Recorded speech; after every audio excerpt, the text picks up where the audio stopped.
Hello, today I'm going to be showing you how to build a circuit called a bridge rectifier. And essentially what it does, it takes some current that's going in either polarity and puts it to a single polarity so you can light up something like a LED. Now it's a pretty simple little gadget. It's just for diodes in a bit of a circle. And I'll be showing you how to do that in just a moment. Now, bridge rectifiers are also something used in wall warts that allows them to convert AC power into DC power. It's, something useful for your small electronics. Now, to build one of these, all you need is 4 diodes. You can use smaller ones. I just like using chunkier ones because I work with car batteries and I feel a lot more comfortable with something that looks like it can handle all the current going through it.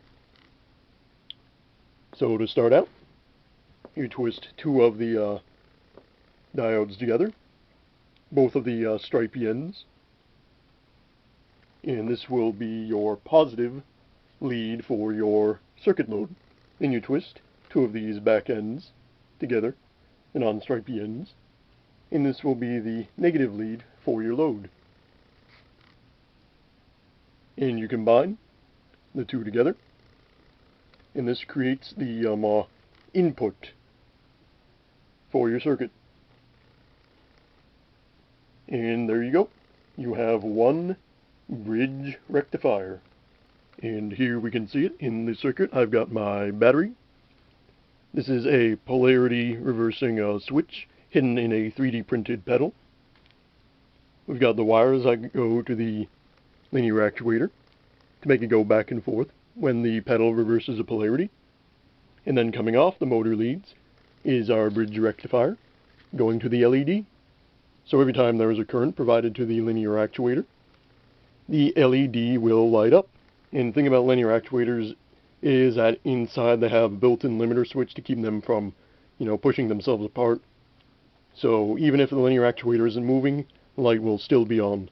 Very good for seeing just in case you left your linear actuators in a moving position.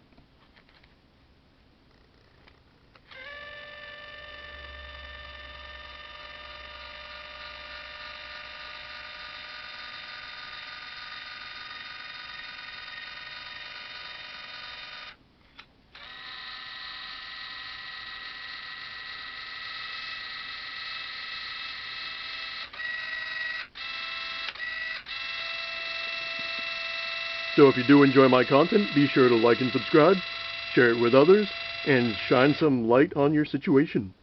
Bye-bye.